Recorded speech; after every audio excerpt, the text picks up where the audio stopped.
11-time world champion, world record holder, and Paralympic champion. Today, I'm chatting with para cycling star Emily Petricola. Thanks so much for making the time to chat with me today, Em. I'm super excited to talk to you, Abby. Thanks for Yeah, having me. yeah, thanks so much. So we've kind of already chatted like a bit already, but I guess for people that don't know, you're preparing for the Paralympics right now. Like, where are you actually based right now? Are you in Paris yet? No, we flew into Bordeaux on Monday, so we left Australia Sunday, and we're here for a staging camp for about 3 weeks before we head to Paris for competition. So the exciting stuff starts now. Yeah, so are you over like the jet lag and everything? You're fine now. Why? We only had 2 nights here, and I'm definitely having interrupted sleep. But I tend because of my MS stuff, like it just takes me a little bit longer to get onto the time zone. Okay. Well, I hope you can get some good sleep, I guess, before the games and also just your trainings and everything. I kind of just wanted to like start by asking about like your childhood and I guess just how you like started playing sports. So I want to know like what kind of sports you played when you were a kid. Like were you super sporty and competitive like back then? Totally. I'm one of 5 kids, so I was always hyper competitive. I've got 3 brothers and a sister. We always used to like have sprint battles up and down the driveway when we were young.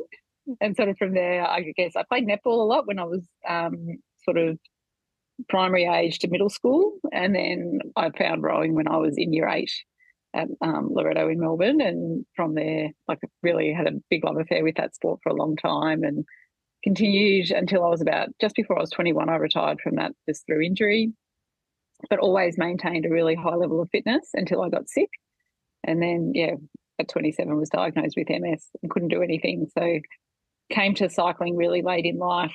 Um, and but physiology between rowing and cycling is pretty transferable. You often see like a good transfer of rowers into cycling, like Georgie Howe on the Women's Pro Tour is one example. Kristen Faulkner, who won the women's road race on the weekend for America, she was a rower until 2007 as well. So, it's a good transition period, and that's why I think I've been able to be pretty successful as a cyclist. Yeah, and I guess like you said, you started with rowing, but like was that something that you did want to do like when you were older? Like was that looking like a possible like sport? Yeah, I did. When I was at school, like my dream was to be a lightweight rower at the Olympic Games. My brother had rowed at school, so I was exposed to it probably from the time I was about 10. Wow. And really just fell in love with the whole idea of the sport. Like I loved the team sport element. I loved how hard you had to work. Like it's actually such a physically taxing sport, and you have to be you have to be physically fit, but you also have to be really strong. So I felt like it was a good challenge. But really for me, it was all about the team stuff. Um, so being a cyclist, that's been my biggest challenge, has been being like a much more individual sort of sport, but the team stuff I view more with the people around me. So I've always considered like my results aren't my results, they're our results. That's sort of the big motivator for me. Have you gotten used to the kind of like not being, I guess, so much like a team as much as like rowing yet? Like did it take you quite a while? It still sort of hits me. I would far rather be doing. I wish that we did team events more than the individual stuff, but there's no opportunity really for my classification to do any team stuff unless you're in a team sprint on the track. And I'm not, because I can't get out of the saddle. I'm not quick enough to be a sprinter, unfortunately, as much as I'd like to be.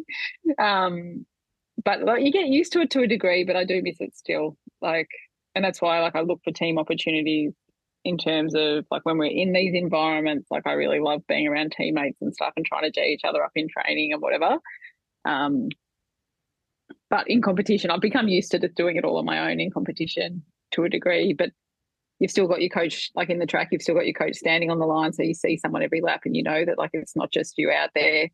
And when you're doing a TT, you've got someone in your ear, usually like with a microphone telling you, Okay. like giving you like cues and whatever to keep you going. So yeah, and I generally, honestly, always think about the people I'm working with as I'm going through a race to get me through and to keep me motivated to push harder Fair enough. because I don't want it to be all about me.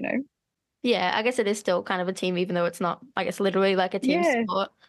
that's But it just exactly. You find a way to build a team around you. yeah. But I guess like kind of going back to what you mentioned before, like being diagnosed with MS. So you were kind of, I guess, doing your rowing until you had an injury and you had to stop. But then I think it was when you were 27 you got diagnosed, and I read that you said you were kind of like struggling to do like some normal tasks. Like when did you actually start noticing that some things were harder to do? So when I was 27, I had my own business and I was working at a client's office that day and I fell over my feet. Like I kept tripping over and I had these really cute new little shoes on. And I was like, oh, maybe the shoes and the polished concrete floors weren't a good combination. So I went out and bought some new shoes at the lunchtime. But I kept falling over and I was like, oh, that's a bit weird. And then over the next 2 weeks, I had numbness sort of travel up my legs, up to my chest. And so I thought at that point I should probably go and see a doctor. And so I went to my GP, who sent me straight away to a neurologist and was diagnosed pretty quickly and conclusively with MS. And it took about, I was really sick for the first 3 or 4 years, couldn't do any exercise at all. Like I'd try and walk the dog around the block and because with MS, like as your core temperature goes up, it sets off all your symptoms. And I couldn't even get to that point where I could walk the Wow. dog. So it was really, really challenging for someone who'd always been really fit and healthy throughout my life. You know, even after I stopped rowing, I continued to train like a rower. So it was really confronting because I put on a huge amount of weight with all the medications and stuff I was on, not being able to exercise. So it was really, really hard to come to terms with who I was in that moment. But then a friend introduced me to cycling. Like I was working with a guy called Matt Ryan, who was an Olympic rower in Beijing and had won, I think he won a silver medal in Beijing. He went to London as well in the eight. And I said to him, can you help me try and find something that I can do? I've tried gym classes, can't do them. Tried swimming, but the pools are too hot. you know, and he said, well, what can you do? And I said, well, what I've realized is it doesn't matter how hot or overheated I get, I can still turn my legs over on the bike, even if I can't feel them. And he was like, well, why don't we start you in the office on the watt bike with the AC on, a fan in your face, and just build up slowly? And so we did that. And after a couple of months, he was like, I think we need something for you to aim for, like a competitive event. And I was like, okay, what do you think? And he goes, I think the Tokyo Paralympics. And I Wow. started laughing because I was like 100 and something kilos and was not fit by any stretch comparative to what I was used to. And I was like, you are crazy. And he's like, I honestly think you can do it. Your numbers are good. And I said, I'll just do whatever you tell me to do. If you think I can do it, I'll do it. And, Wow. I had to go through classification and whatever to see, where I fit in the classification system. And I did that. And yeah, here we are.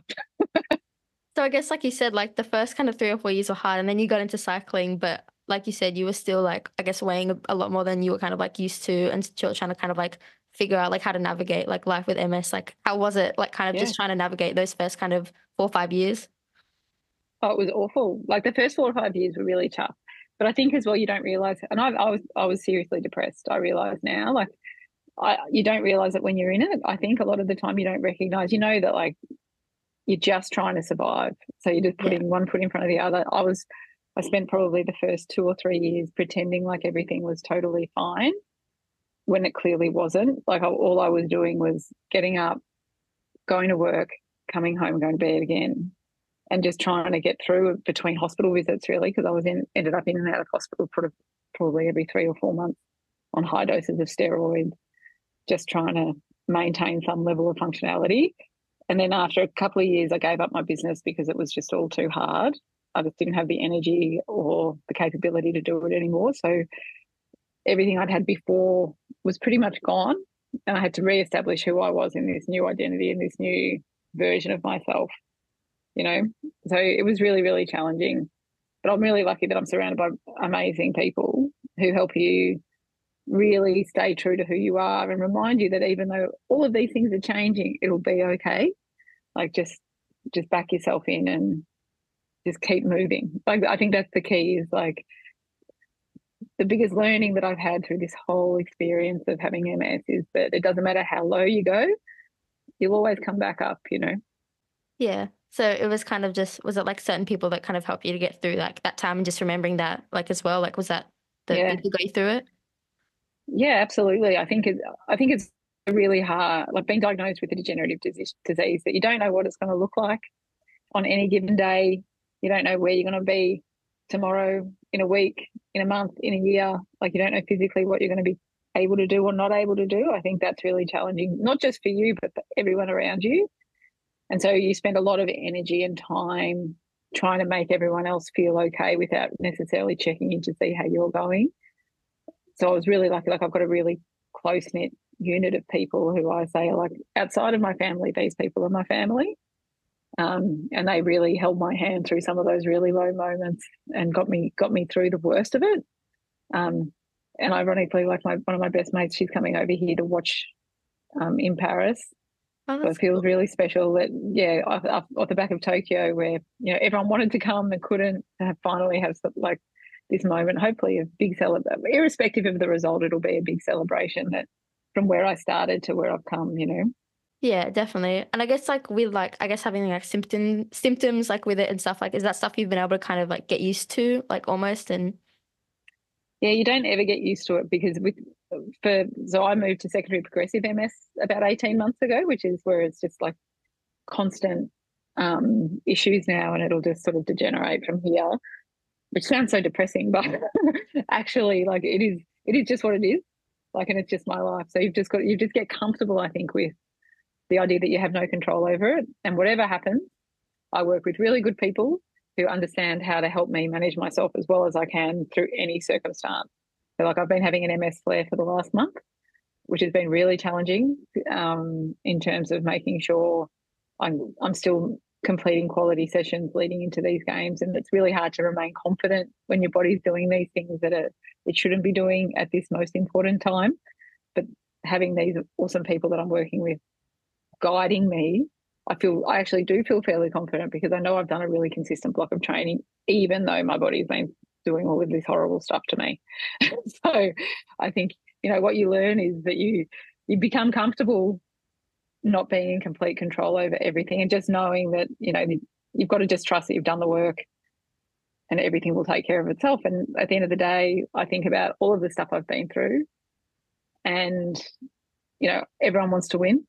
And I'm the world's most competitive psycho out there. Like, I want to win everything. I'm a massive trophy hunter. But if I didn't win the race, it's just a bike race.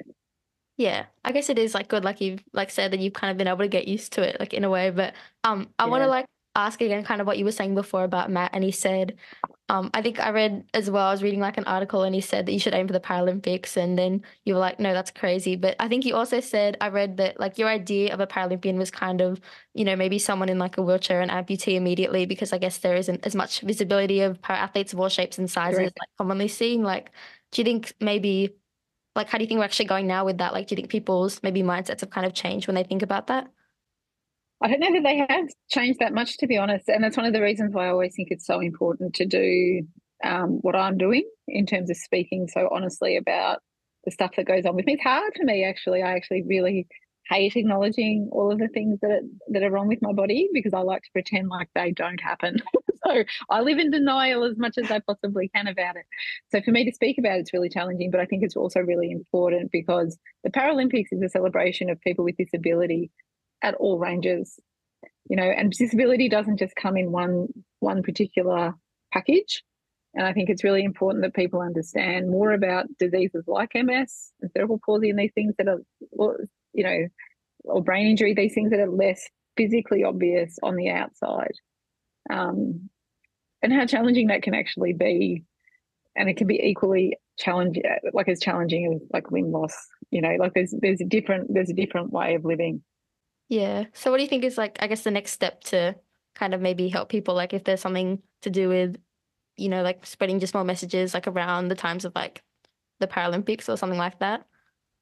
Yeah, I think it's mainly just about actually giving a face to it and being really honest about the hardships that you find as someone with, like, I live with significant disability on my left side. I can't walk very far, but you don't, to look at me, I look completely normal if you saw me on the street. Like, and no one, people often say, "Oh, how are you, Paralympian?" And so I just go through it, and people are like, "Oh, wow, I would never have thought that looking at you." It's like, Uh, yeah, no. It's also because, like, I spend a lot of time trying hard not to show that side of myself, not because I'm ashamed of it, but because I'm so busy and focused on being the most functional I can be mm, despite what's going on with me. And that's all people with disability, whether they're, paraplegics, quadriplegics, people with limb loss. We all spend our lives trying to minimize what's wrong with us so we can have our most functional life.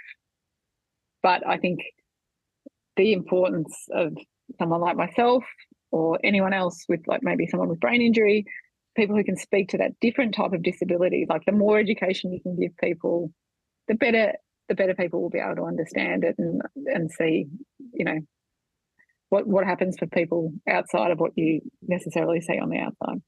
Yeah, and I guess I just wanted to kind of I think I mentioned it at the beginning how I guess on a bit of a different note, like you've got 11 world titles, you're a Paralympic champion, world record holder, but I feel like if those were like the stats of maybe like an athlete in a lot of different sports, like they'd be a massive like household name like a lot of I guess the swimmers that we see like getting sponsorships. But do you think there's like one maybe like big obstacle kind of in the way of para athletes kind of like achieving and just getting those equal opportunities and like attention as well? Yeah, I think the acknowledgement stuff is huge.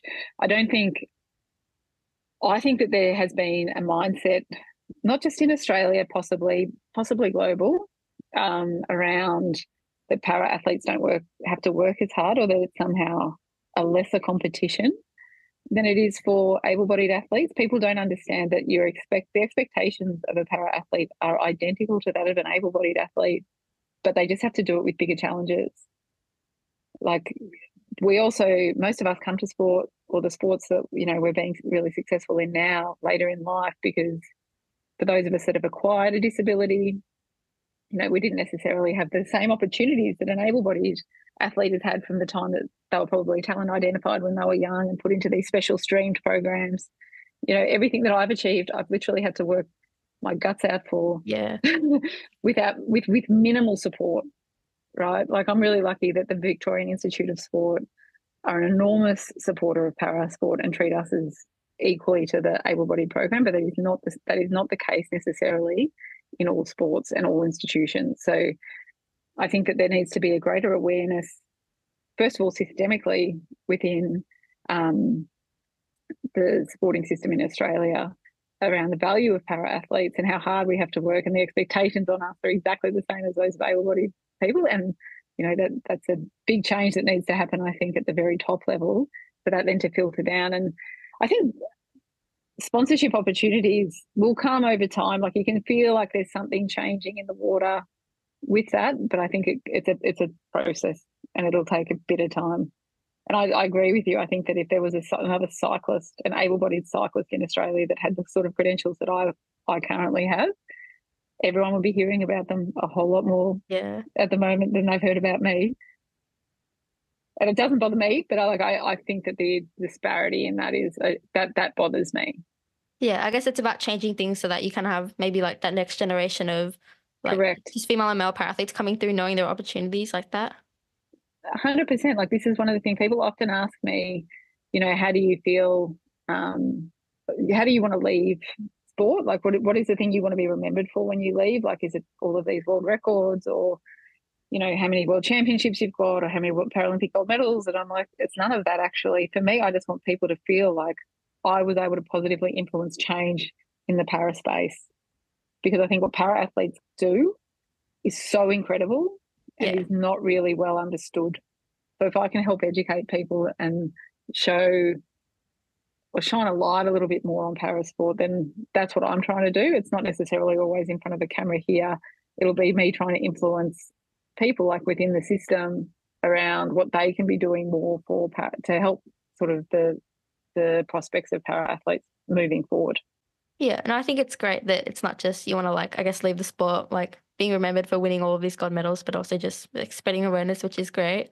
And there's something I actually wanted to just like it kind of like made me remind of something. I think just what you were chatting about before with how people think para athletes don't have to work as hard. I think Lauren Parker, the Australian Paralympic triathlete, for those who don't know, posted something on her Instagram story a few days ago, just kind of saying how I think the Paris Paralympics were putting in rules to make the swimming part of the triathlon a bit easier for para athletes. Like, it just made me think about like that, which is pretty crazy. Yeah. Yeah, we had to talk about that actually on the plane from Paris to Bordeaux the other day. We're talking about it because Lauren's obviously a part of our team as well, and she's here for the camp. And it just seems crazy to me, because it will actually change the entire event, if they make that change, because it takes away the swimming leg for the strong swimmers. Yeah. No, like, they shouldn't be changing these things because the para athletes, like, if they thought that the course was fine when they initially designed it and it was approved by everyone, you've got to stick true to the course. Yeah. People have had 3 years to prepare for this. knowing what those challenges are going to be. And yep, it'll be a tough swim, but that's the event, like I think that, yeah, you don't need to make exceptions for para athletes in those circumstances. That seems crazy to me. Yeah, I hope we just keep seeing those things kind of changing and just, I guess, so it's more normal for para athletes too. So people do know that they do work as hard. And there's just a quote that I think I saw that you said a little while ago, which was, "It enables me to feel the most normal in terms of like competing." And I just wanted to know like what that actually like kind of means and like if you could kind of like expand on it. Yeah, I guess for me, like there's a lot of things I can't do normally anymore, right? So I can't walk for very long without tripping, and like I can't hold things very well. I could drop stuff all the time. My body, like my back's really in a bit of a bad way now because of all of the tone and the muscle spasm that happens sort of through the left side of my back and into my legs. But on the bike, for some reason, it just creates this beautiful harmony for me where I feel like there's nothing I can't, like after I start, there's not that much that I can't do that others can. And it's freeing. You're not just this person who's got all of these limitations. I'm this person who actually can ride this bike way faster than what people that have no issues can ride a bike. Yeah. So I feel like that's actually a really beautiful thing to be able to feel that despite this, what this disease is doing to my body, I'm still so capable in so many ways. It's a really positive focus for me. That is great that you can like feel like that on the bike. And I just last kind of wanted to ask like if you've kind of really like given much thought to like what kind of like comes next for you like after Paris, or have you not really like thought that far ahead yet? Everyone's asking me about what I'm going to do after Paris. And honestly, I have to get through Paris because I've been struggling obviously with this flare in my back and my leg for the last month. So I just want to get through that, have a break. And I am a big believer in not making decisions when you're in the middle of something. I always like to take some time away and then I'll sort of assess at that point. I don't feel like I'm done with cycling. But whether or not I've got another 4 years in me is questionable because but I'm also a big believer in having big goals and continuing to try and aspire to something. So I've got a lot of big decisions to make in the next few months, but I'm trying hard not to think about them just yet. Well, thanks so much for joining me today, Emily. Thanks, Abby. That was awesome. Thanks so much. For more from Herway, visit herwaysportsmedia.substack.com.